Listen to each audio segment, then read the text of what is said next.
Project elephant பத்தி தெரிஞ்சுக்கலாமா? Government எக்ஸாம்ஸ்க்கு இது ரொம்பவே முக்கியமான ஒரு டாபிக். வாங்க நேரா விஷயத்துக்கு போலாம். இத சரியா புரிஞ்சுக்கிட்டா எக்ஸாம்ல நல்ல மார்க்ஸ் உரப்பா எடுக்கலாம். அப்போ ப்ராஜெக்ட் எலிஃபண்ட்னா என்ன? இது ஒரு சென்ட்ரலி ஸ்பான்சர்ட் ஸ்கீம், அதாவது மத்திய அரசு திட்டம்.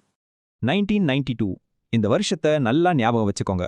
எக்ஸாம்ல அடிக்கடி இதை கேட்பாங்க. இதோட நிர்வாகம் நம்ம சுற்றுச்சூழல், வனம் மற்றும் காலநிலை மாற்றம் அமைச்சகம் கையில இருக்கு. இந்த திட்டத்தோட முக்கிய நோக்கங்கள் என்னன்னு பார்த்தா, யானைகள் அதோட வழித்தடங்கள் ரெண்டையும் பாதுகாக்கணும். இங்கே எலிஃபென்ட் காரிடோர் அப்படிங்கிறது ரொம்ப முக்கியம். இது யானைகளோட நடமாட்டத்துக்கான ஒரு இயற்கையான பாதை. இந்தியாவில் இப்போ வரைக்கும் மொத்தம் 138 எலிஃபண்ட் காரிடார்ஸ் அடையாளம் கண்டுபிடிச்சிருக்காங்க. சரி, இப்போ முக்கியமான காப்பகங்களை பார்க்கலாம். முதல்ல நம்ம நீலகிரி யானைகள் காப்பகம். இதோட ஸ்பெஷாலிட்டி என்னன்னா, இது 3 மாநிலங்கள்ல பரவியிருக்கு. எக்ஸாம்க்கு இது ரொம்ப முக்கியம். அடுத்து கிழக்கு இந்தியா பக்கம் போலாம். அங்க மயூர்பஞ்ச் யானைகள் காப்பகம் இருக்கு.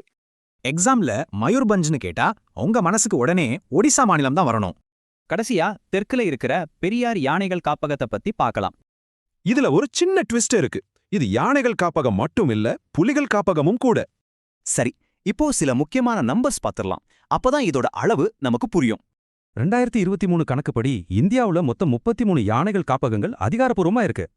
பாத்தீங்களா, யானைகளோட எண்ணிக்கையில தென்னிந்தியா தான் முதல் இடத்துல இருக்கு. அவ்வளவுதான் ப்ராஜெக்ட் எலிஃபண்ட் பத்தி. இது மாதிரி எக்ஸாம்க்கு தேவையான நிறைய தகவல்களுக்கு சப்ஸ்கிரைப் பண்ணுங்க.